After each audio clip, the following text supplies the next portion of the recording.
Foi-me atribuída a tarefa de praticamente encerrar o ano, trazendo reflexões sobre espiritismo, uma nova era para a humanidade.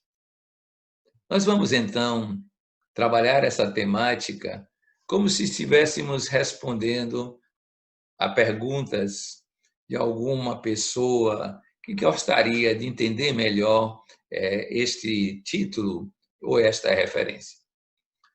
Em primeiro lugar, nós precisamos compreender o que chamamos de espiritismo. Eu sei que a maioria das pessoas tem uma certa noção dessa palavra, mas usualmente me parece que ela está influenciada pelo estilo brasileiro de compreender o espiritismo. E o estilo brasileiro está influenciado pela nossa cultura e pelo próprio desenvolvimento das atividades espíritas. O espiritismo aqui configura-se como uma espécie de nova religião. É assim que ele se apresenta no cotidiano do Instituto Brasileiro de Geografia e Estatística. Para a maioria das pessoas, é mais uma religião.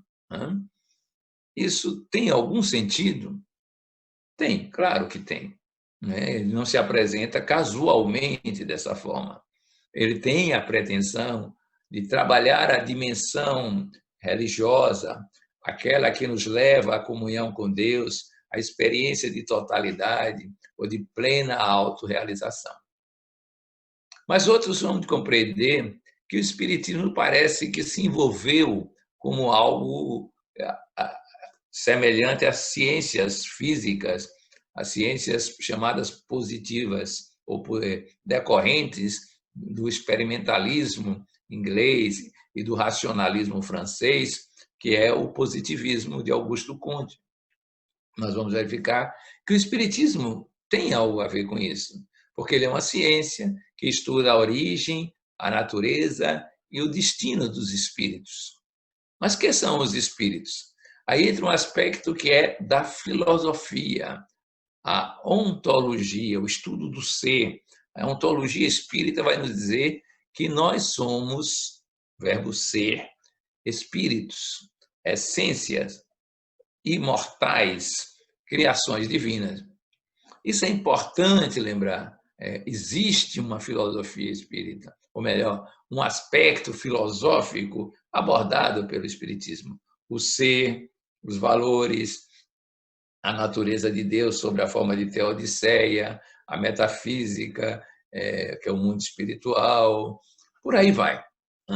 Nós temos, então, uma filosofia que está no bojo das filosofias espiritualistas, mas não se confunde com elas.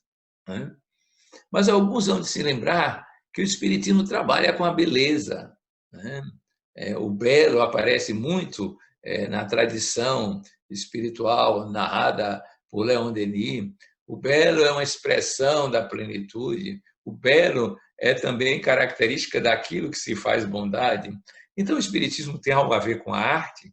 Sim. O espiritismo, inclusive, faz uma hierarquização dos níveis evolutivos das expressões artísticas e propõe uma progressiva maturação ou superação das estesias, dos sentimentos estéticos, da beleza, enfim. Há de se dizer que esse espiritismo é um tanto quanto estranho à nossa cultura cotidiana. Verdade.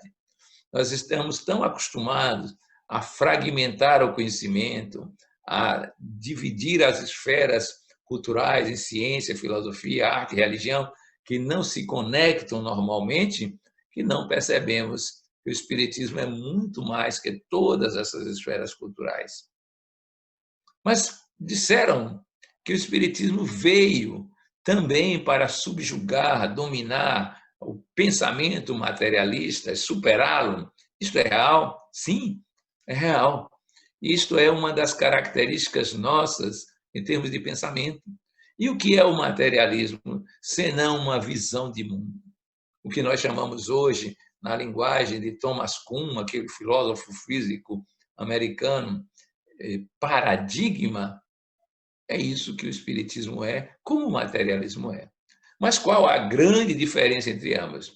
O materialismo restringe, limita, ordena o mundo dentro de uma corporeidade pura e simplesmente.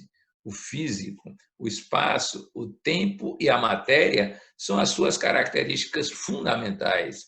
E daí ele deriva todas as possibilidades existenciais: a vida, a cultura, a religião, o Estado, a arte, as estruturas sociais, tudo são derivadas do jogo casual da matéria, meramente casual.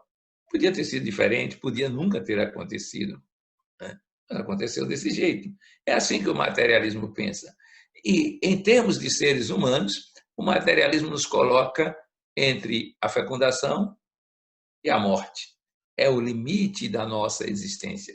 Só existimos para essas funções de vida enquanto o corpo está fisiologicamente organizado, atuante, vibrante e possível de registrar as percepções ditas sensoriais, de preferência transformadas em conhecimento científico através dos cálculos matemáticos e das especulações hipotéticas que a racionalidade permite. Isso é um materialismo. Ora, isso gera uma vida chamada de busca do prazer corporal, material, da consciência física se satisfazendo, da consciência de vigília tendo valor máximo existencial, porque é a única que vale a pena viver e que realmente existe. Esta é a realidade material. E quando isso atinge o auge do pensamento europeu, principalmente americano, no século XIX, as tumbas falam, as mesas dançam, são mesas girantes e são estudadas, e nasce então o Espiritismo, como uma visão de mundo. Nós dizemos que o Espiritismo é uma visão de mundo que toca a ciência, a filosofia, a arte e a religião. Mas, diferentemente do materialismo, diz que o substrato fundamental do universo é o espírito, sobre a forma de expressão de consciência. Ele é o ser imortal, atemporal, e, portanto, tem uma vida de eternidade pela frente, né? Embora tenha tido um certo começo fora do tempo, como se diz, porque somos seres contingentes criados por um ente supremo chamado Deus, o que vale dizer é que somos governados, somos orientados, somos dirigidos para uma dinâmica evolutiva de seres que se manifestam na existência corporal, mas não somos o corpo. Estamos no corpo, mas não somos o corpo. Estamos produzindo manifestações as mais variadas, mas não somos essas manifestações. Daí o Espiritismo distingue claramente o que é essência do que é existência. E nessa visão de mundo, claro que os objetivos da vida trespassam a vida, a morte física, a desencarnação, como nós conhecemos normalmente, né? Estamos além do corpo e, por isso, temos um antes e um depois que precisamos nos conscientizar do valor, da importância e saber que durante a vida corporal resgatamos o antes, sobre a forma de aptidões, de tendências, de habilidades, de impulsos, de memórias ancestrais e, além do mais, projetamos o amanhã para além da morte física, porque construímos novos estados de consciência, atingimos novos objetivos de realização das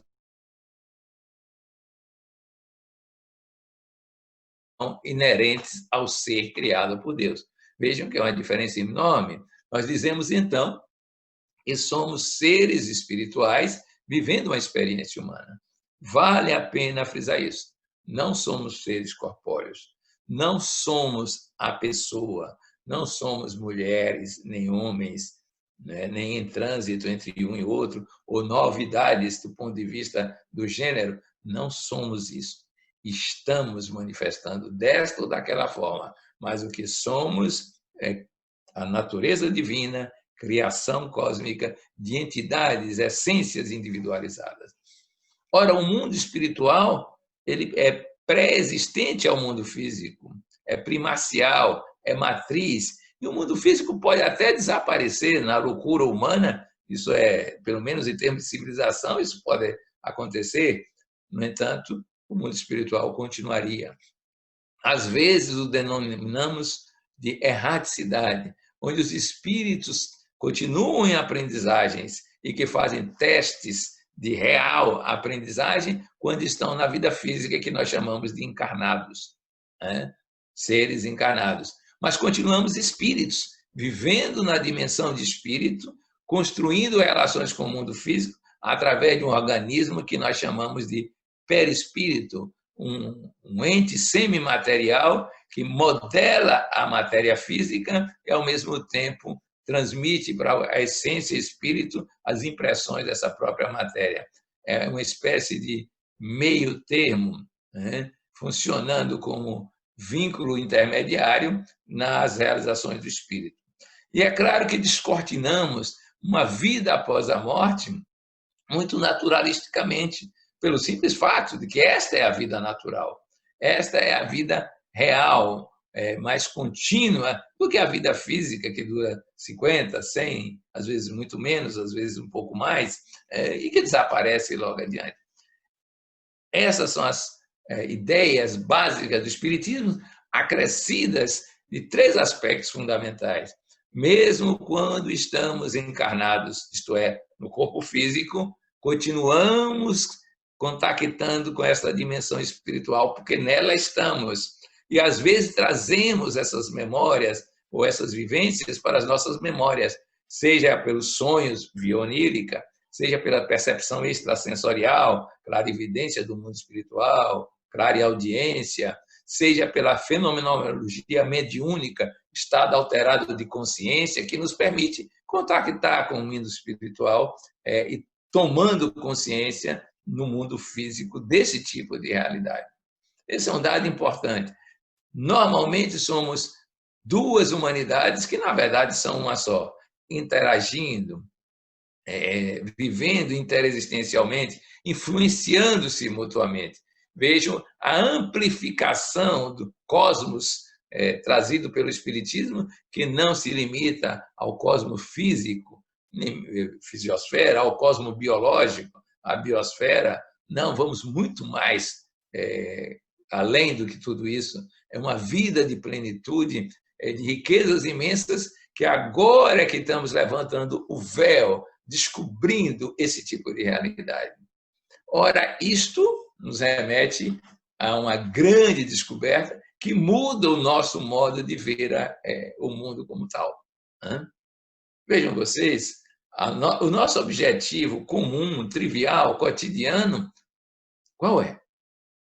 Uma excelente pergunta. Qual o sentido da nossa vida?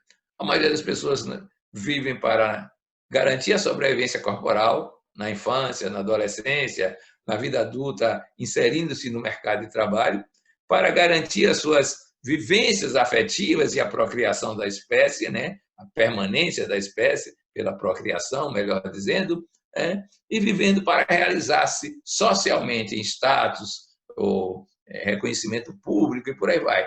Daí em diante, tudo é decréscimo, é decrepitude, é senectude e é morte corporal. Isso é que o materialismo oferece. E a maioria das pessoas vive com esse tipo de consciência, com esse tipo de objetivo. Quer dar sentido à sua vida dessa forma. Às vezes consegue. Por quê? Porque é limitado, porque não enxerga além disso. Mas um dia cansa-se disso. Um dia vê tudo isso realizado e entra em crise existencial e procura um sentido maior para a vida e não encontra respostas nas visões materialistas ou nas religiões unicistas que prometem uma justiça que logo se vê que é injusta, porque dos atos de uma vida física pode-se garantir o paraíso eterno ou o inferno eterno. Ora, evidentemente, é desproporcional completamente esse tipo de compreensão de justiça. Como pode algo num tempo limitado provocar um resultado que é uma eternidade em termos de realização? Isso não faz sentido ao coração justo, ao coração misericordioso, ou até mesmo ao intelecto, pensando esse tipo de realidade. Ora, o Espiritismo, então, oferece nova opção de entendimento da realidade. mas não oferece gratuitamente, por uma fantasia da mente. O faz pela experimentação. E nessa experimentação, não há hipótese criada pelos seres físicos encarnados, são os próprios espíritos que vêm nos narrar a sua experiência de vida pós-morte. E vem nos dizer que ela tem várias possibilidades existenciais, que ela é hierarquizada conforme os chamados níveis evolutivos, que tem uma escala de valores que permite entender quem é mais evoluído do que nas circunstâncias que se apresentam. Então, há espíritos imperfeitos, espíritos malévolos, espíritos ignorantes, espíritos neutros, espíritos já em busca de elevação, de bondade, de sabedoria, em suma, até chegar a espíritos que, de tão elevados, não precisam mais nascer na Terra.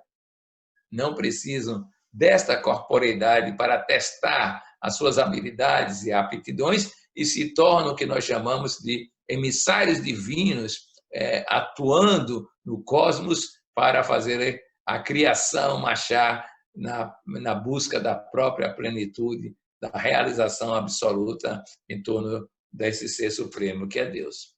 Vejam que o universo espiritual aparece à nossa frente, que é muito maior do que o universo físico. Isso nos recorda a história da própria humanidade em termos de astronomia, quando ela via a Terra e apenas as estrelas a olho nu não passavam de 6.000.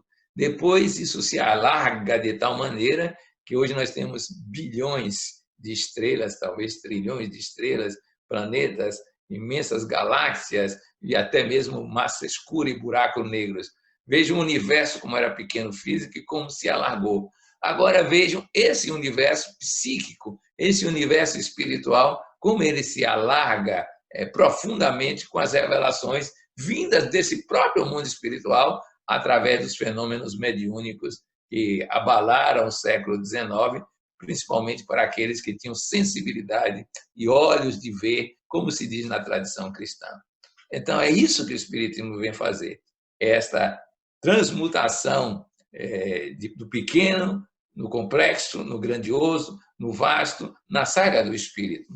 Mas não somente mostrar o mundo espiritual, dizer que há um mecanismo básico funcionando na vida do Espírito, que se chama reencarnação. O que quer dizer isso? É que nós podemos animar diferentes personalidades, diferentes corpos, diferentes épocas, estarmos atuando no mundo físico, porque nascemos, melhor dizendo, criamos um corpo que nasce, usamos esse corpo até que ele morra e reaparecemos a posteriori, em época subsequente, para dar continuidade ao nosso esquema educativo de crescimento, de amadurecimento, progresso de um modo geral. Isso se chama reencarnação. E esta reencarnação explica as diferenças de aptidões, explica as vivências diversas em matéria social, explica as nossas possibilidades de realizações entre diferentes corporeidades físicas, umas limitadas mais do que outras, de um gênero ou de outro.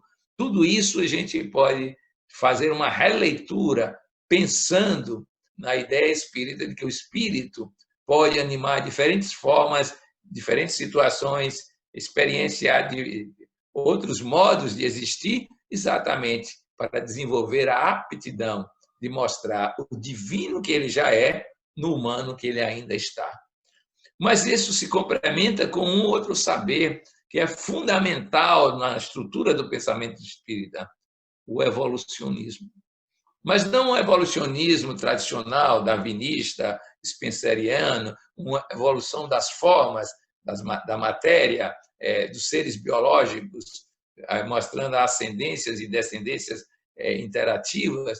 Não, é um evolucionismo muito mais rico e profundo, porque é o evolucionismo do psiquismo, que começa na simplicidade e na ignorância e caminha para a sabedoria plena e a complexidade da manifestação existencial.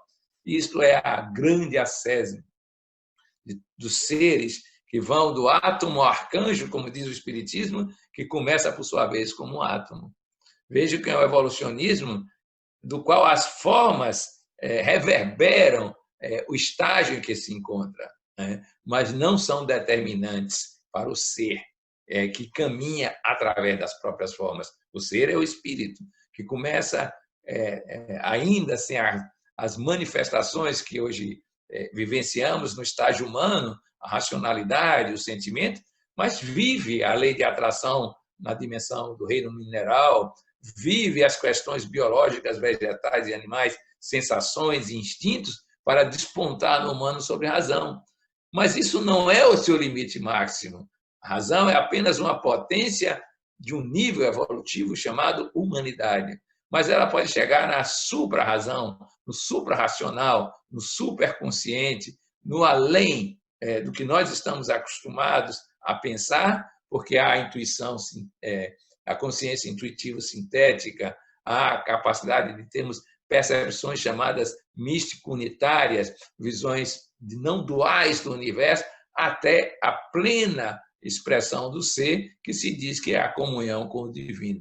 Veja que é uma evolução muito mais rica do que a que nós pretendemos enxergar naquela que encontramos nas formas biológicas.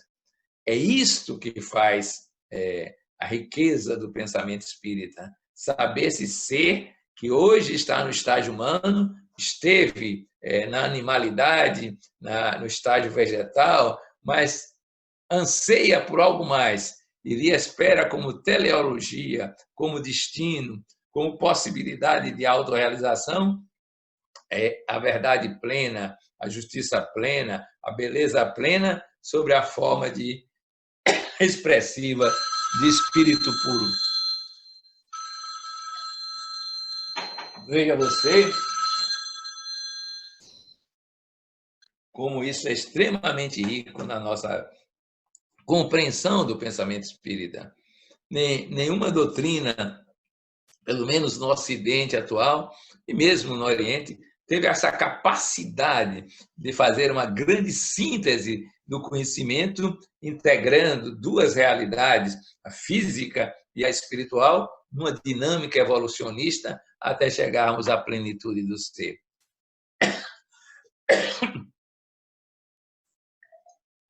Vejam o que ele oferece para o cotidiano. Mas diz mais, é que no estágio humano, nós adquirimos a consciência da evolução, nós adquirimos a capacidade de atuar no mundo.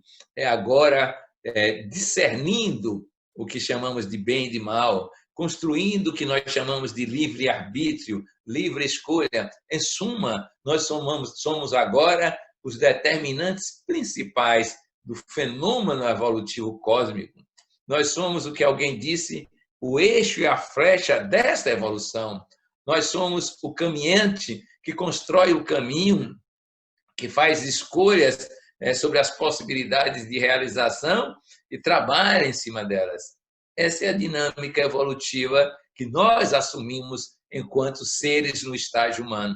Vejam que responsabilidade nos aparece, que possibilidades também de realização surgem com esse tipo de percepção.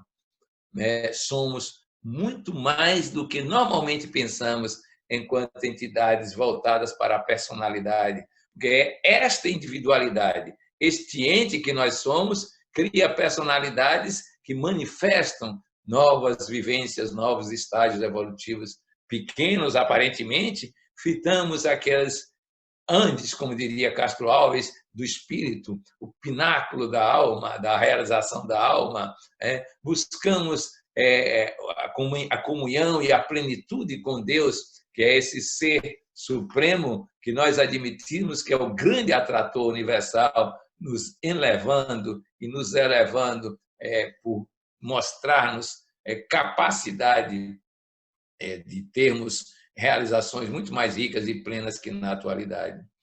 Mas tudo isso se dá segundo uma grande expressão energética que o Espiritismo enfatiza, que é a expressão do amor. Este amor que tem 3 nuances marcantes. O amor a si mesmo, que nós chamamos hoje de centração, de autoconhecimento, o amor ao outro, que nós dizemos que é a inclusão, a alteridade, a vivência, portanto, da comunhão com o próximo, e o amor ao transcendente, que é a percepção de algo para além de nós, seres conscientes, seres criados, que agora somos alcançados por essa consciência do ser maior, que nos chama, que nos atrai e que, portanto, nos espera para a grande festa de realização espiritual da plenitude. O Espiritismo, então, nos revela que todos estamos nessa saga, nessa marcha, nessa ascese, todos fazemos parte desse projeto geral evolutivo para o qual a finalidade é sempre viver em Deus, sentir Deus, experienciar Deus e, portanto, a felicidade definitiva e suprema. Ora, esse tipo de concepção, essa cosmovisão, ela ainda está longe de ser aplicada no mundo. Muito aquém disso nós vivemos. A estreiteza da nossa mente, a incompetência vivencial do pensamento espírita ainda é uma presença contínua na civilização. Vejam vocês, ao invés de sermos cooperativos, somos competidores. Ao invés de percebermos a vida na amplitude geral, vivemos o desespero e a angústia da morte física. Ao invés de percebermos os tesouros da alma que se manifesta na ordem das coisas, ficamos enlouquecidos atrás das propriedades privadas, todas elas impermanentes, transitórias e, portanto, efêmeras em nossas mãos. Ao invés de pensarmos nos bens que são eternos, pensamos nos bens comuns, no status, na vida social, de reconhecimento, na riqueza comum, como se isso valesse grande coisa na realidade última. Não vale. Isso o Espiritismo demonstra.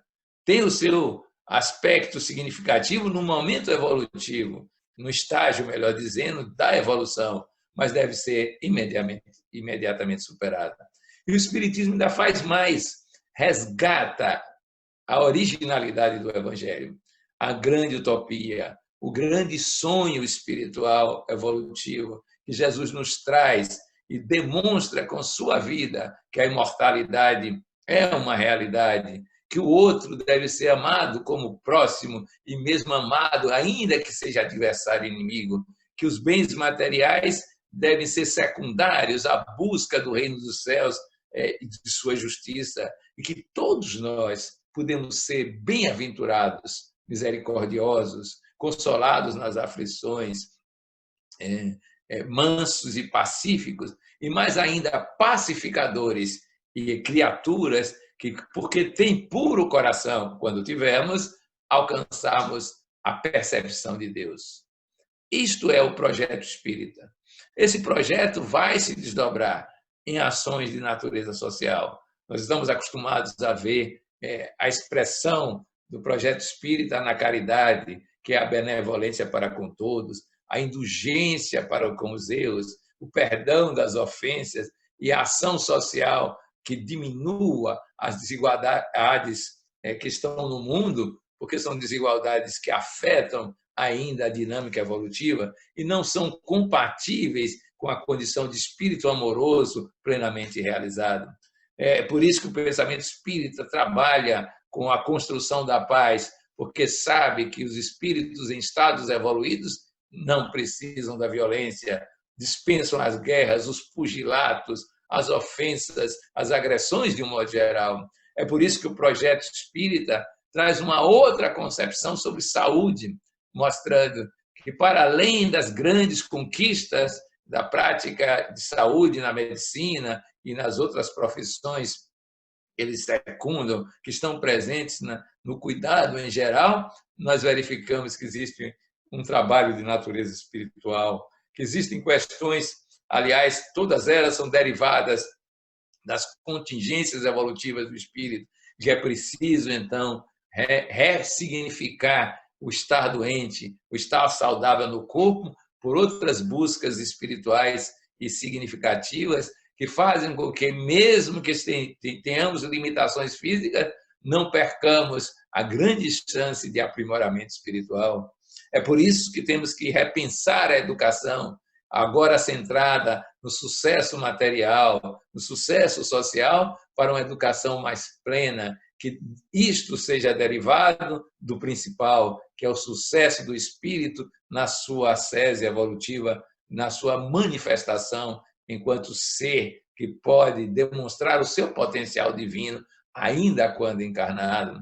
É por isso que temos que rever toda a arte e verificar que existem formas de arte que expressam instintos, primitivismos e outras formas que são revelações do transcendente, da alma que se alcandora, da alma que se enriquece com o brilho do espírito e a consciência de imortalidade, e por isso pode traçar o drama cósmico sobre a forma de música, de poesia, de teatralização, ou expressá-lo em situações de arte mais duradouras e estáticas, como na escultura, na pintura, na arquitetura, de um modo geral.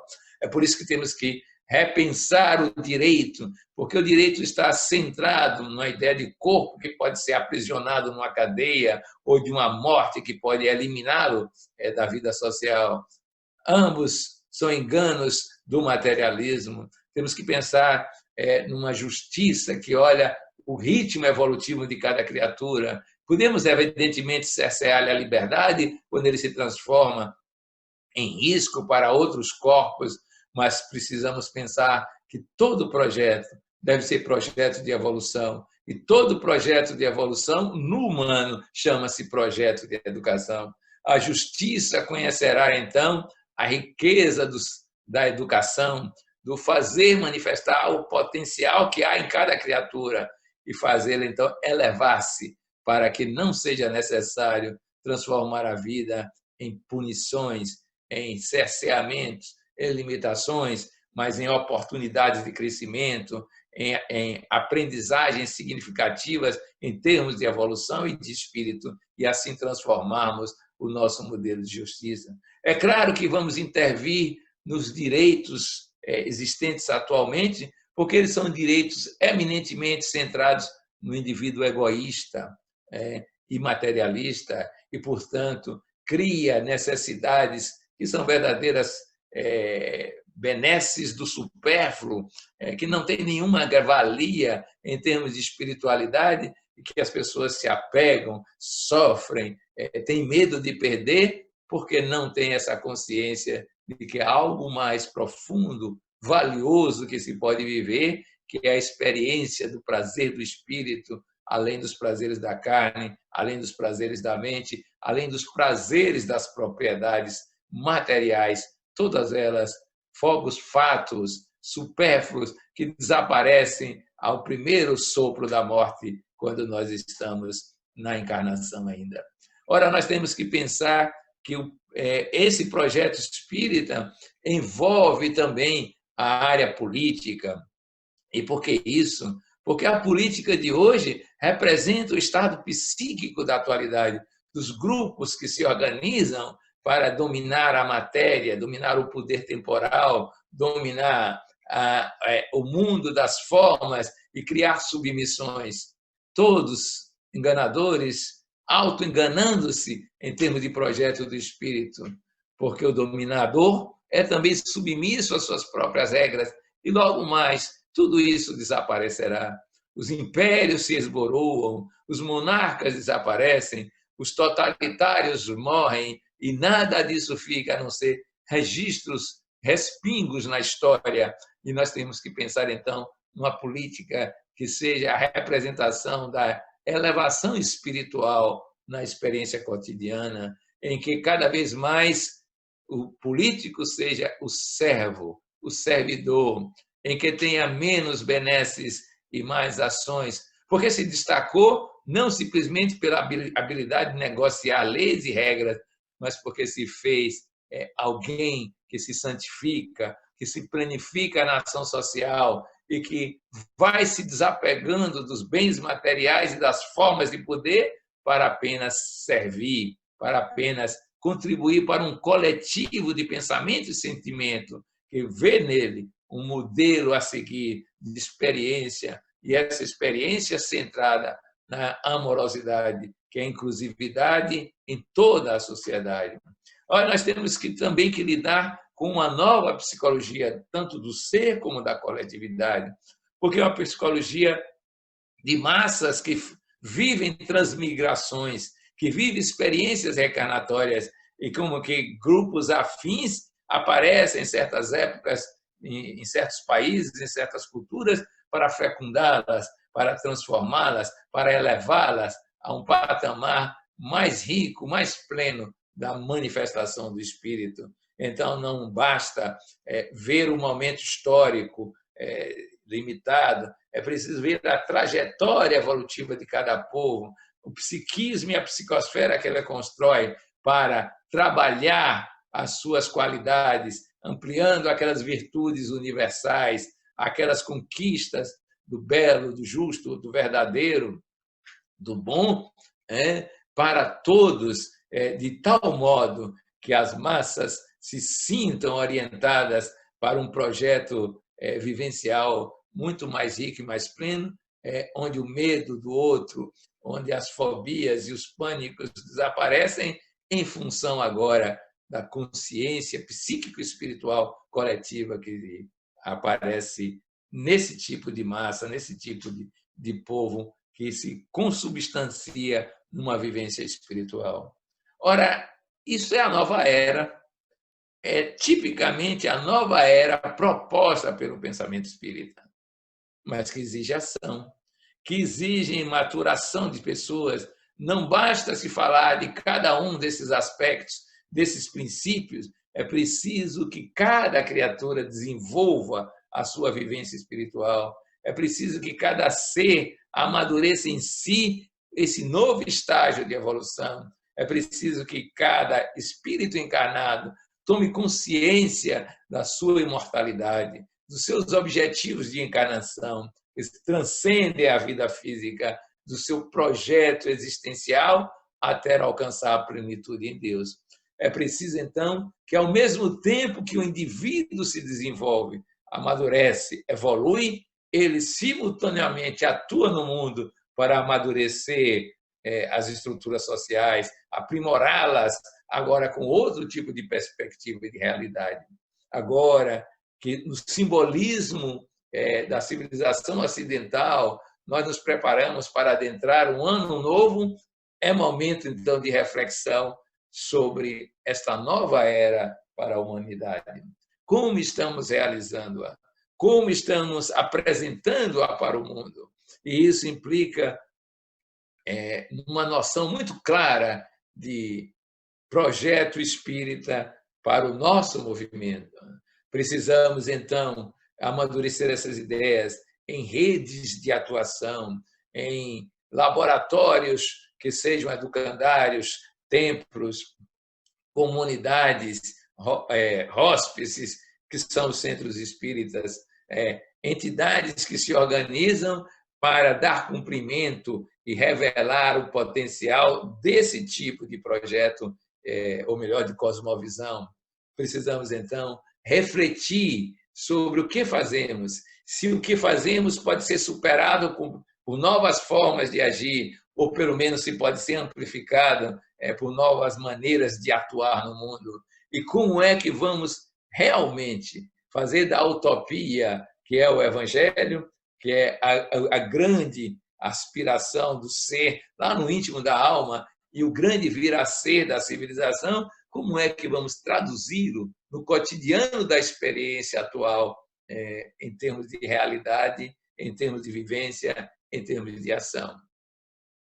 Essas são as nossas reflexões para esse ano que começa. Eu sei que a maioria das pessoas está inteiramente voltada para a sobrevivência, seja pelo medo natural, fruto do instinto de conservação, em relação a uma doença específica, a pandemia aí presente. Eu sei que muitos estão inquietos pelos bens materiais que não podem adquirir com facilidade nesse momento. Eu sei que tudo isso deve ser enfrentado, tudo isso deve ser vivido e superado, mas lhes apresentamos um outro jeito de lidar com as situações, um outro jeito de reconhecer os problemas e confrontar-nos com eles e enfrentá-los. Agora é o jeito espiritual de lidar com os problemas da matéria. Se nós tentarmos apenas fazer com que a matéria e a consciência material resolvam os problemas materiais, não teremos grande sucesso. Porque quem cria os problemas, no caso, o paradigma materialista, não tem competência para resolver os problemas que criou. É preciso uma outra visão que supere, que integre, que subordine essa visão menor a algo muito mais rico, mais pleno e mais valioso. É isso que nós esperamos dos espíritas e, quiçá, todos unidos na sua diversidade de ação, mas unidos pelo pensamento, pelas ideias centrais, unidos pelo sentimento, construindo essa nova consciência, consciência de imortalidade, consciência de interexistencialidade, consciência paligenésica ou reencarnatória, consciência evolutiva e, por último, a consciência do divino, a comunhão com Deus, a plenitude em Deus, que é a nossa finalidade última. Que os nossos sonhos, que as nossas aspirações reverberadas no projeto federativo da Bahia possam encontrar ressonância nos corações amigos que nos assistem e que todos possam vivenciar a experiência e a alegria, o entusiasmo decorrente de estar crescendo, seja lá como for, nas circunstâncias históricas, biológicas, sociais que acontecerem, mas sempre pensando que o espírito é o comandante, é o timoneiro, é aquele que dirige as formas e que, por isso mesmo, ele pode aproveitar de qualquer uma delas para manifestar-se cada vez mais plenamente. Que nos empolgue essa possibilidade de nos aproximarmos cada vez mais da felicidade plena, da comunhão com o divino, da consciência do deleite que podemos experienciar no estágio de bem-aventurados, que possamos, assim, imbuídos dessa fé, dessa esperança, dessa alegria, fazer do ano novo uma vida nova de espírito no mundo material. Que Deus nos abençoe e que os nossos votos possam ser realizados em todos os corações.